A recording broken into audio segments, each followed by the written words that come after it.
구원 받으신 줄로 믿습니다. 인사 한번 하겠습니다. 반갑습니다. 여러분 사랑합니다.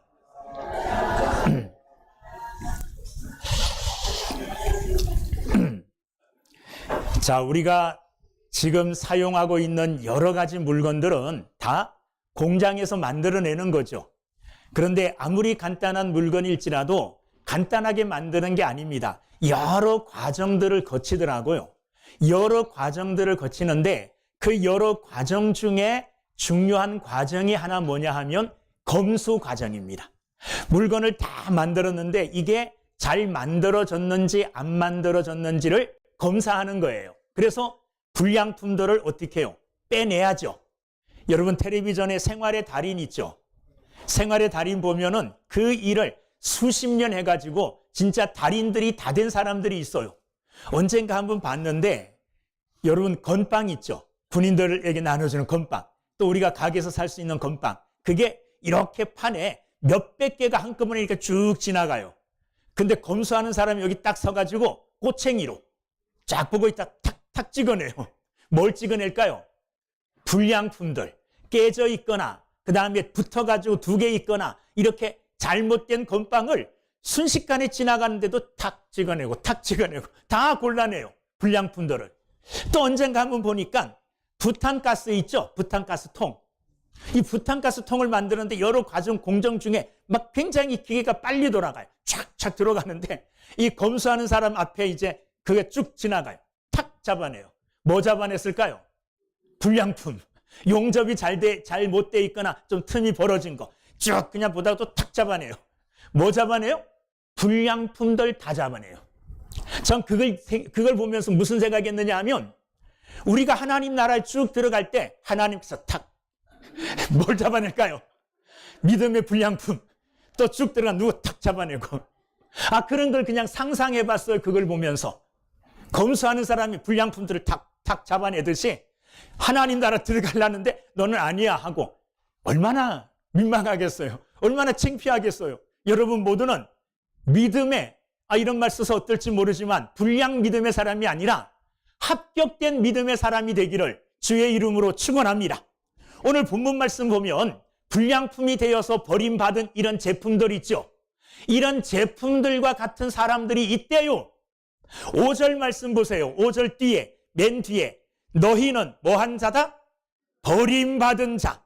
여기 버림받은 자라는 이 말이 공인되지 않은, 거절되어진, 그러니까 합격되지 못한 사람이라는 말이에요. 버림받은 자는. 합격된 자가 아니라 버림받고 합격되지 못하여 버려진 자, 그런 자가 있다는 말이에요. 우리 교회 안에도 사실은 교회 안에 몸담고 예배 드리고 있지만 하나님께서 보실 때 아까 건빵 찍어내듯이 탁탁 찍어낼 만한 불량스러운 믿음, 하나님이 받아주지 않을 믿음을 가진 사람이 있을 수 있다는 거예요. 그래서 사도 바울은 뭐라고 이야기하느냐? 마지막 그날에 불량신자로 하나님께 찍힘을 당하고 버려진 자가 되지 않기 위하여 너희들은 뭐하라? 5절. 너희들은 뭐 해야 된다는 거예요? 너희는 믿음 안에 있는가? 너희 자신을 뭐하라? 시험하라. 그리고 너희 자신을 확증하라. 뭘 확증하라는 거예요? 시험해보고 내가 믿음 안에 있다는 것을 확신해라. 이렇게 이야기하고 있어요. 뭘 확신하고 뭘 시험해보라는 거예요? 우리가 어디에 있는가를 뭐 하라는 거예요? 시험해보라는 거예요. 시험해보라는 이 말은 우리가 스스로 시험할 수 있다는 말이에요. 내가 과연 믿음 안에 있는가? 오늘 5절 말씀에 있는 보면 우리가 시험해야 될 내용은 뭐냐 하면 믿음 안에 있는가를 시험해 보라는 거죠. 믿음 안에 있는가를. 믿음 안에 내가 있는가를 내가 시험해 보면 내가 믿음 안에 있다는 것을 알 수 있다는 겁니까? 모른다는 겁니까? 알 수 있다는 거예요.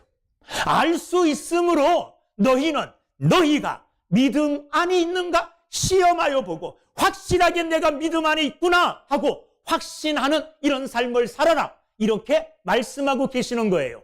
믿음 안에 있는가를 시험해야 된다고 이야기하고 있습니다. 그런데 5절 보면 너희는 믿음 안에 있는가 너희 자신을 시험하고 너희 자신을 확증하라. 너희 자신을 너희가 스스로 시험해 보라는 거예요. 목사님, 내가 믿음 안에 있는가 나를 좀 시험해 보세요. 목사님에게 맡길 수도 있는 게 아니고 누구에게 맡길 수 있는 게 아니고 내가 믿음 안에 있는가를 시험할 수 있는 것은 내 스스로 할 수 있는 일이라는 거예요.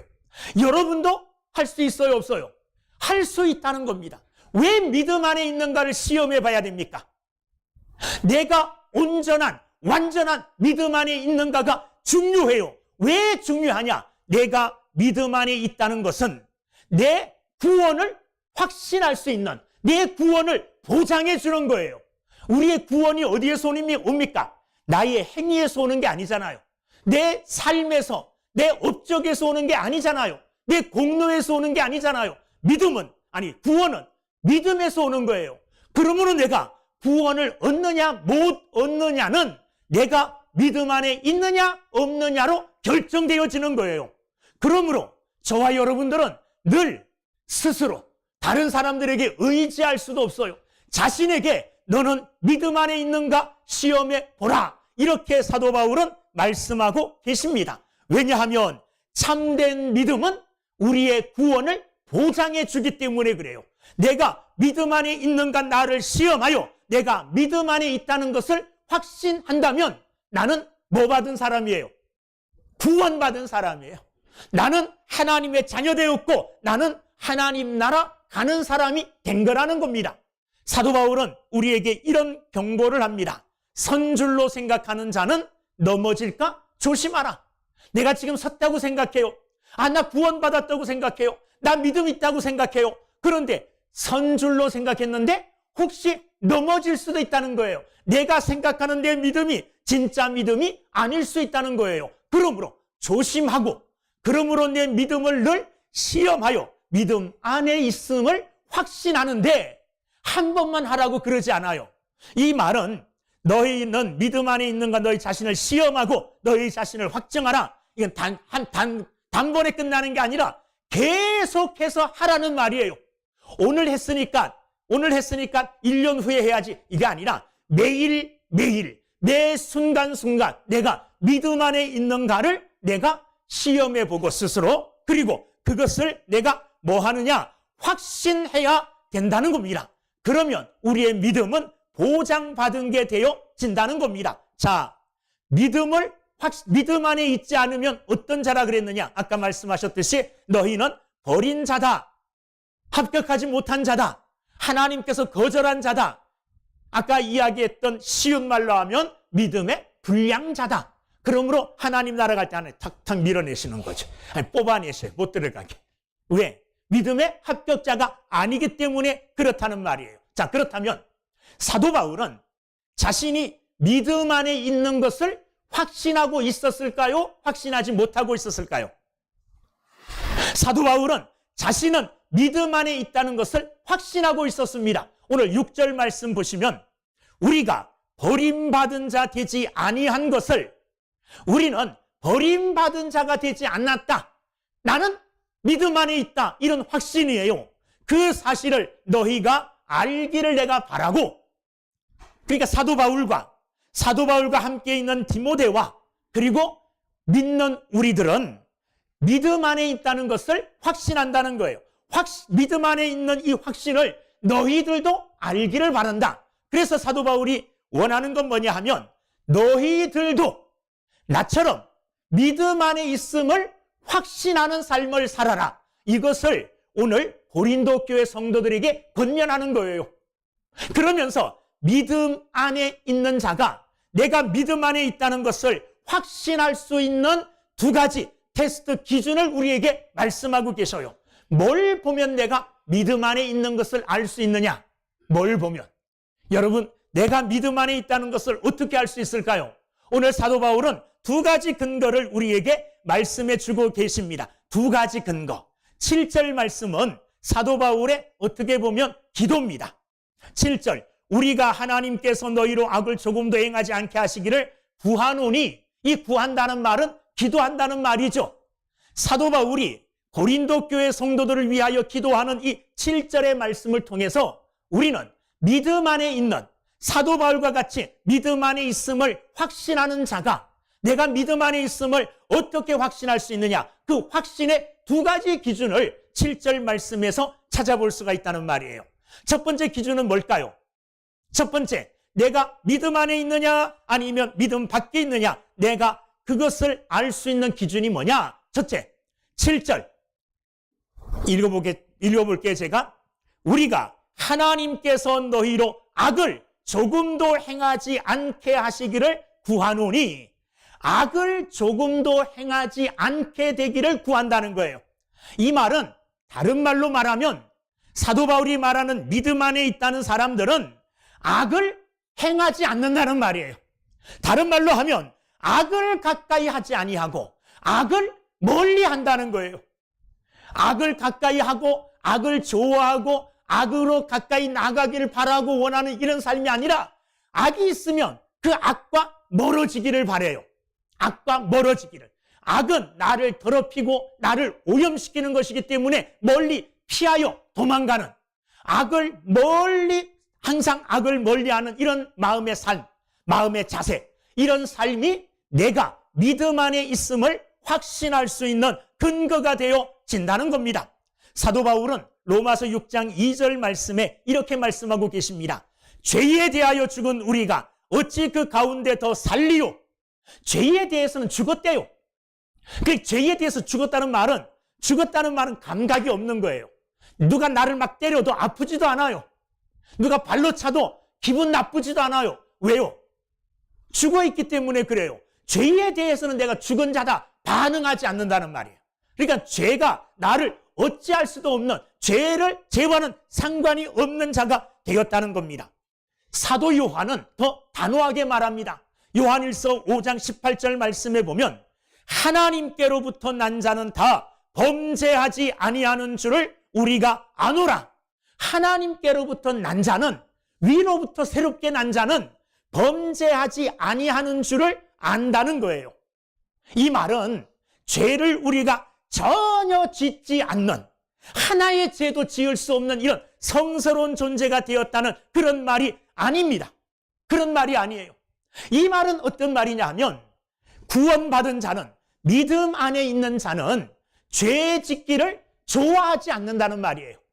그리고 죄를 어떻게 하느냐? 미워한다는 거예요. 그리고 죄가 있는 곳에는 가까이 가지도 않는다는 말이에요. 죄가 있는 곳은 가까이 가지 않아요. 죄가 내 옆에 있음에도 불구하고 그냥 죄 속에 살면서 죄가 나를 침범하지 않기를 바라는 그런 것이 아니라 완벽한 죄를 지을 수 없는 그런 완벽한 상태에 이르렀다는 그런 말이 아니라 이런 거예요. 내가 어떤 죄를 지었어요.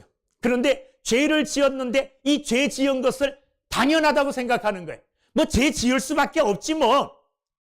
죄 짓는 것이 이 세상 사는 동안에 당연하지 뭐. 자연스럽지 않아? 이렇게 죄 짓는 것을 당연스럽게 생각하는 거, 이건 믿음 안에 있는 사람이 해야 될 일이 아니에요. 우리는 이미 예수 그리스도로 말미암아 빛의 자녀가 되었어요. 빛의 자녀는 어두움을 싫어하게 돼 있어요. 어두움과 함께 있을 수가 없는 거예요. 연약해서 나약해서 죄를 지을 수는 있어요. 그런데 죄를 지은 후에 어떻게 해야 됩니까? 스스로 위안해요. 내가 어쩔 수 없는 죄를 지었는데 뭐 그 당연한 거 아니야? 세상 살아가다 보면 그렇게 죄를 그냥 지은 것을 당연히 생각하고 자연스럽게 받아들이고 얼버무려서 거기에 대한 죄책감이나 괴로움 이런 것 하나도 느끼지 않는 상태,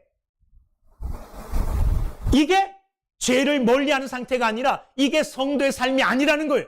성도는 이미 죄와 끊어진 상태에 있어요. 빛의 자녀요, 빛에 거하는 자들이에요. 이런 자들에게 어둠이 찾아와서 더럽혀졌다면 어떻게 해야 돼요?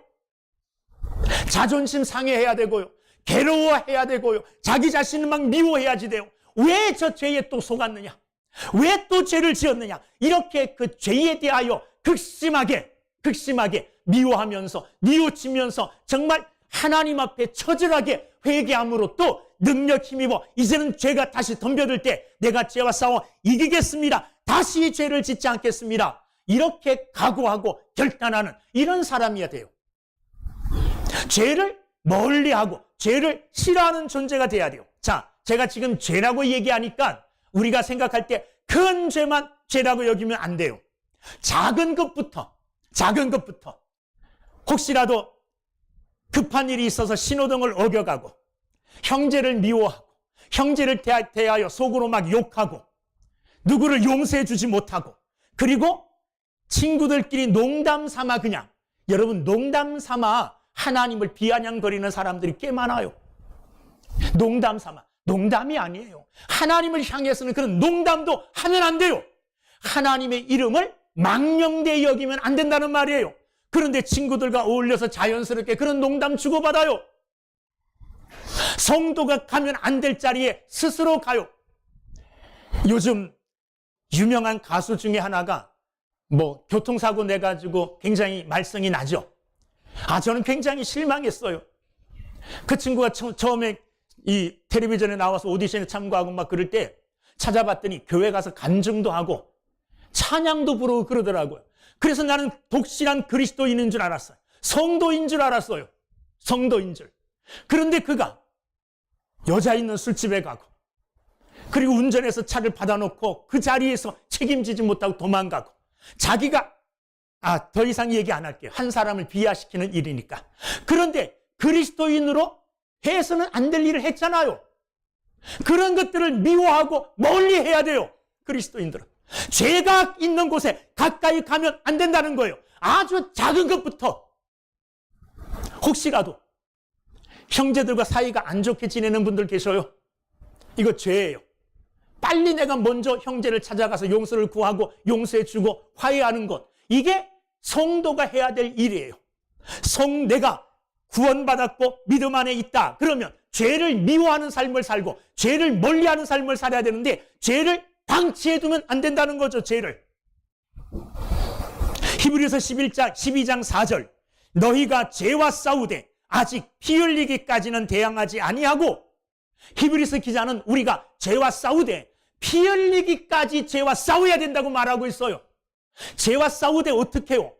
살짝 그냥 삶에 아무런 지장이 없을 정도로 싸우는 게 아니라 피 흘리기까지 죄와 싸우라고 이야기하고 있어요. 죄를 멀리하고 있다는 내 삶이 내가 믿음 안에 있다는 것을 증명해 주는 거예요. 어떤 사람이 차를 타고 가는데 내 차에 팍 끼어들었어요. 갑자기. 그래서 내가 브레이크를 밟아가지고 내가 머리가 앞에 부딪혔어요. 입에서 뭐가 나올까요? 여기 나와요, 안 나와요? 그리스도인들은 안 나와야 돼요. 믿음 안에 있는 사람들은 안 나와야 돼요. 무슨 말인지 알아요? 속에서 갑자기 들이친 그를 향하여 분노의 마음 가진 것, 그를 향하여 욕한 것, 이것도 어떻게 보면 하나님 앞에 죄예요. 아니, 당연하지. 내가 화 안 낼 수가 있어? 화내지 않는 것이 믿음 안에 있다는 증거예요. 지하철에서 누가 내 발을 밟았어요. 나도 같이 밟아주고 째려보면서 왜 내 발 밟았느냐고 하고 맞대응하면서 보복하는 것, 이거 그리스도인으로 마땅한 삶의 모습이 아니에요. 믿음 안에 있는 게 아니에요. 믿음 안에 있으면 실수하여 발 밟은 자를 용서해 줄 수 있는 거죠. 앞에 차가 갑자기 끼어들었어도 실수하다고 생각은 너그럽게 그러나 반드시 충고는 해주는, 속에서 올라오는 것 당연하다고. 내가 이 정도 죄를 짓는 것은 당연하지 않아? 내가 나를 지독히 미워하는 저 사람을 나도 같이 미워하는 거 당연하지 않아? 여러분, 당연하지 않아요. 그리스도인으로 그건 당연하지 않다고 생각하는 거, 그게 내가 믿음 안에 있다는 증거예요. 믿음 안에 있다는. 그리스도인으로 살다 보니까 그런 것들이 다 정말 믿음 안에 있는 내 자신을 발견하게 되어지는 경우가 꽤 많아요. 그런데 믿는다고 하면서도 세상 사람과 다르지 않은 삶을 계속 산 사람은 그런 삶을 못 나타내요. 똑같이 반응해요. 그러나 늘 믿음 안에 살던 사람들은 그것을 알게 되어진다는 겁니다. 사랑하는 여러분들, 우리는 항상 내가 믿음 안에 있는가를 점검해 봐야 돼요. 시험해 봐야 돼요. 그래서 믿음 안에 있구나 확증하는 삶을 살아야 돼요. 언젠가 여러분들이 길을 지나가는데 누가 나를 밀어서 넘어졌어요. 그럴 때도 웃어줄 수 있다면 믿음 안에 있는 거예요.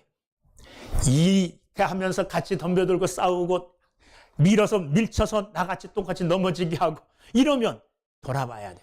조그만 죄라도 미워하고 멀리 할 수 있는 삶을 내가 살고 있다면 나는 그리스도 안에 있고 나는 믿음 안에 있다는 것을 확신할 수 있습니다.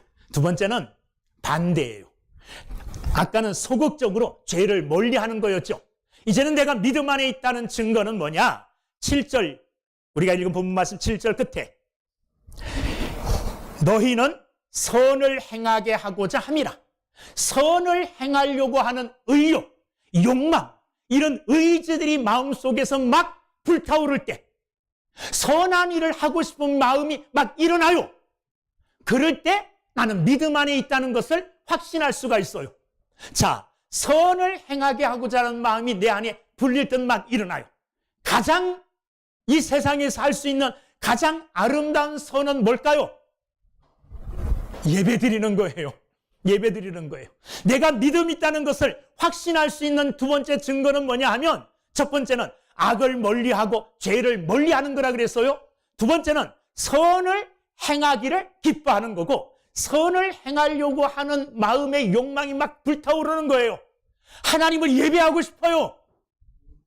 주일날 예배 드리고 갔는데도 또 하나님께 예배 드리고 싶어가지고 찬송 펼치고 찬송 부르고 하나님 말씀 찾아보고 하나님 말씀 읽고 그것도 부족해서 주일날 우리 교회도 주일날 예배 드리는 게 유튜브에 올라가요.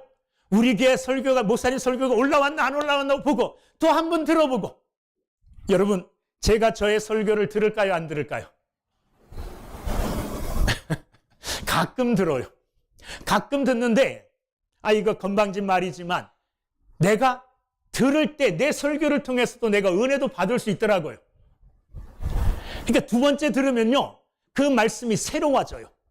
예를 들면 굉장히 오래전입니다. 제가 청년 때인데 저희 교회에 계시던 부목사님이 아프리카로 선교사를 가셔요. 선교사를 떠나요. 선교사 이제 떠나시기 전날 마지막 설교를 하셨어요. 그분이. 근데 마지막 설교하는 그것을 제가 녹음을 했어요. 근데 설교할 때 제가 은혜를 하나도 못 받았어요. 무슨 말씀 전하는지 도대체 모르겠더라고요. 그래서 그냥 그 시간을 은혜 못 받고 그냥 예배 시간을 지나쳤어요. 근데 한참 후에 그 목사님이 이제 선교사로 떠나시고 그리고 한참 후에 좀 그리운 마음도 있고 해서 그것이 생각나서 설교를 들어봤어요. 녹음된 거. 근데 그때 은혜가 되더라고요. 야, 그런데 왜 내가 예배 시간에는 이 말씀을 이렇게 못 들었지? 이런 후회가 들 정도로 은혜로운 말씀이었어요. 하나님의 말씀을 사모하는 마음이 점점 내 안에서 커져요. 선을 행하고자 하는 하나님이 기뻐하는 선을 행하고자 하는 마음이 내 안에서 막 차고도 넘쳐나요. 그럴 때 우리는 믿음 안에 있다는 것을 내가 확신할 수 있는 것입니다. 확신할 수 있어요. 그리고 마음속에서 하나님이 제일 기뻐하시는 게 뭘까? 예수 믿지 않는 사람? 전도하는 거지. 내 주변에 누구를 전도하면 될까? 전도하고 싶은 마음이 생겨나요. 누가 전도해라 전도해라 말하지 않아도 믿음 안에 있는 사람들은 그런 마음이 생겨나는 거예요. 그리고 그런 마음이 생겨날 때에 뭐를 확신할 수 있죠? 내가 믿음 안에 있구나. 내가 믿음 안에 있구나. 이것을 확신할 수 있는 것입니다. 여러분들 속에서 선한 일을 하고 싶은 욕망, 하고 싶은 마음이 불릴 듯 일어나고 있다면 여러분들은 어디 있어요? 믿음 안에 있는 사람들이에요. 그런데 그 마음들이 싹 식어서 전혀 예배 드리고 싶은 마음도 없고 교회에 가고 싶은 마음도 없고 기도하고 싶은 마음도 없고 전도하고 싶은 마음은 들 리가 없고 만약에 이렇다면 뭐 해야 돼요? 5절 너희가 믿음 안에 있는가 너희 자신을 시험해봐라. 나는 지금 제품으로 말하면 불량품이구나. 하나님 나라 들어가려고 줄을 쭉 서 있는데 하나님께서 꼬챙이로 아까 그 검수하는 자가 탁탁 찍어내듯이 하나님이 내 믿음을 너무 잘할 것 아니에요. 내 믿음이 가짜라는 걸 알고 나를 찍어내시겠구나. 나를 내버리시겠구나. 어쩌면 좋지? 오늘 심각하게 말씀을 들으셔야 돼요.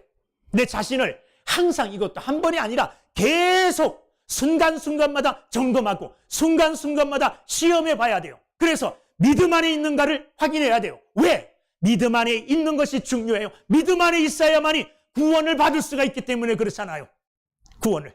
오늘 두 번째로 내가 믿음 안에 있는가를 확신할 수 있는, 시험할 수 있는 두 번째 테스트는 내가 선을 행하고자 하고 있는가, 내가 선을 행하고 있는가, 이것을 우리가 따져봐야 된다는 거예요.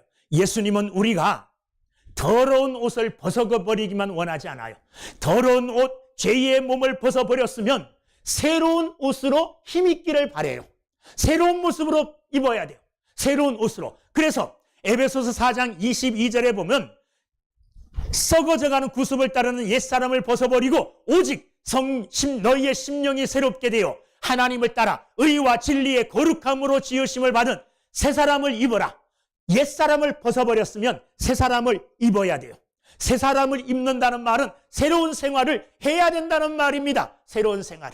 새로운 생활을 해나가는 것이 내가 하나님의 자녀로 거듭난 증거라는 거예요. 베드로 사도는 베드로전서 2장 9절 말씀에서 이렇게 말씀하고 계셔요.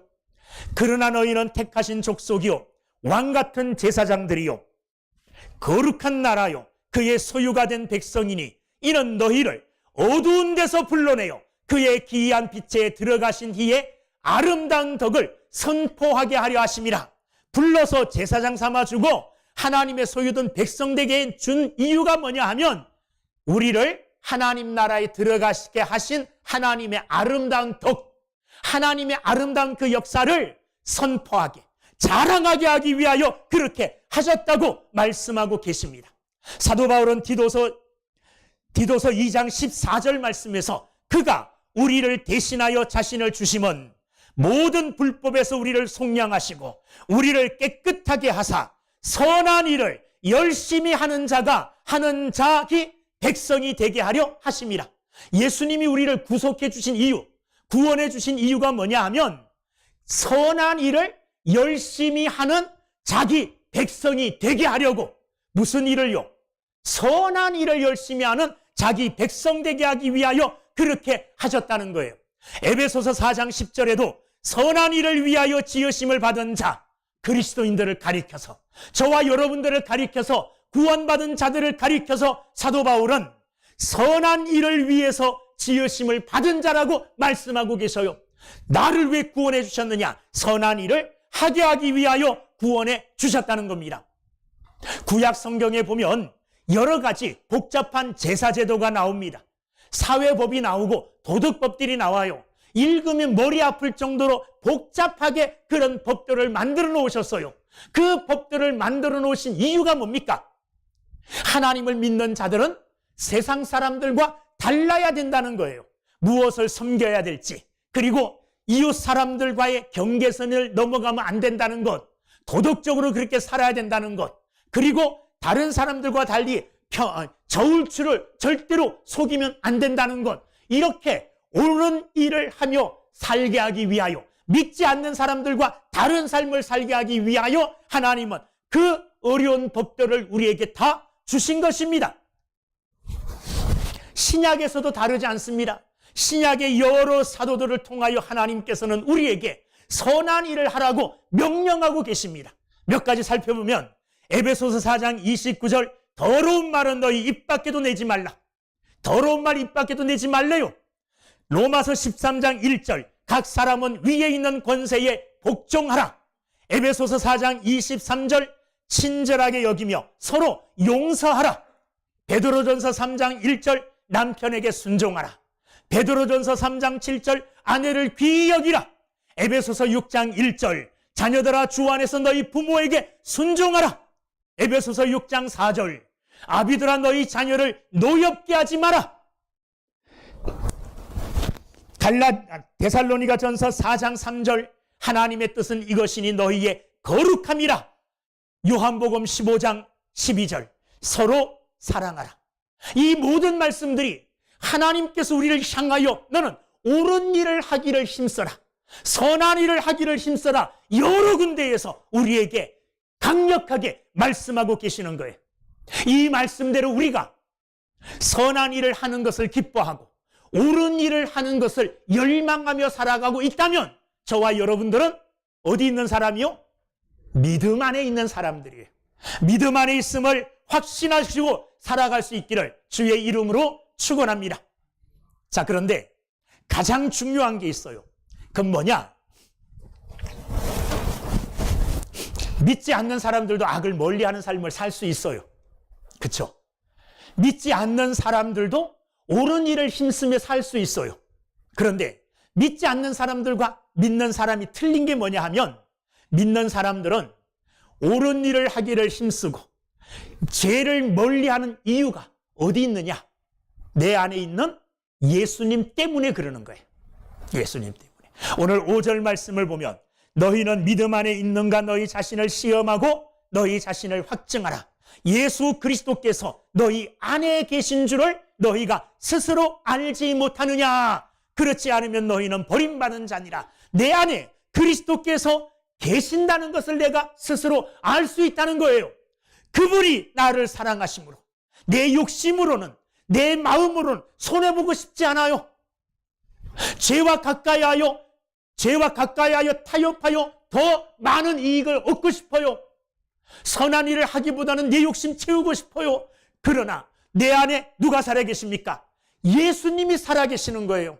내 안에 살아계시는 예수님을 내가 사랑하기 때문에 악을 멀리할 수밖에 없고 선한 일을 열심히 할 수밖에 없는 거예요. 이유가 이겁니다. 믿지 않는 사람도 선한 일을 열심히 할 수 있고 봉사할 수 있어요. 악을 멀리할 수도 있어요. 그러나 그들과 우리가 근본적으로 다른 것은 그들에게 없는 예수 그리스도가 우리 안에 있어요. 그래서 우리는 예수님을 사랑합니다. 나를 위하여 십자가에서 피 흘리시고 목숨 나를 위하여 내어주신 그분을 지극히 사랑합니다. 그분을 사랑하기 때문에, 예수님을 사랑하기 때문에 예수님이 싫어하는 일을 할 수가 없는 거예요. 악을 가까이 하는 일 예수님이 싫어하셔요. 선한 일을 행하는 것 예수님이 기뻐하셔요. 내 안에 예수님이 존재하심으로, 내 안에 예수님이 계심으로 예수님이 기뻐하는 일을 행하여 나가는 거예요. 그분을 사랑함으로. 이런 사람이 내 안에 있는, 내가 이런 일을 하고 저런 일을 하는데 예수님 때문에, 예수님 사랑해서 그 일들을 내가 하고 있다면 여러분들은 어디 안에 있어요? 믿음 안에 있어요. 믿음 안에 있다는 이 말은 내가 구원받았다는 말이에요. 여러분, 혹시라도 내 자신을 오늘 시험해 볼 때, 시험해 보기 싫죠? 시험 보기 다 싫어합니다. 저도 시험 보기 싫어요. 시험 보기 싫어요. 그런데 이건 중요한 문제잖아요. 내가 구원받느냐 구원받지 못하느냐. 내가 하나님 나라 들어갈 때 하나님께서 아까 불량품 골라내듯이 탁탁탁탁 너 네 믿음 가짜야, 거짓이야, 하나님이 다 밀어내시고 거절하는 이런 사람 되면 안 되잖아요. 믿음 안에 있음이 중요해요. 믿음 안에 있는 것 중요하기 때문에 매 순간순간 나를 점검해 봐야 돼요. 시험해 봐야 돼요. 내가 믿음 안에 있는가? 그리스도 예수 안에 있는가? 내가 선한 일을 하는 것을 기뻐하고 내 안에 그런 욕망들, 그런 열정들이 막 솟아나고 있는가? 악을 멀리하는가? 악을 무서워하고 악을 피하여 가는가? 이것을 바라보면 내가 믿음 안에 있는가를 점검해 볼 수 있어요. 오늘 혹시라도 평생에 한 번도 점검해 보지 못했다면 오늘 이 시간 여러분들의 삶을 돌아보며 여러분의 믿음을 점검하시는 복된 시간이 되기를 주의 이름으로 축원합니다. 기도하겠습니다.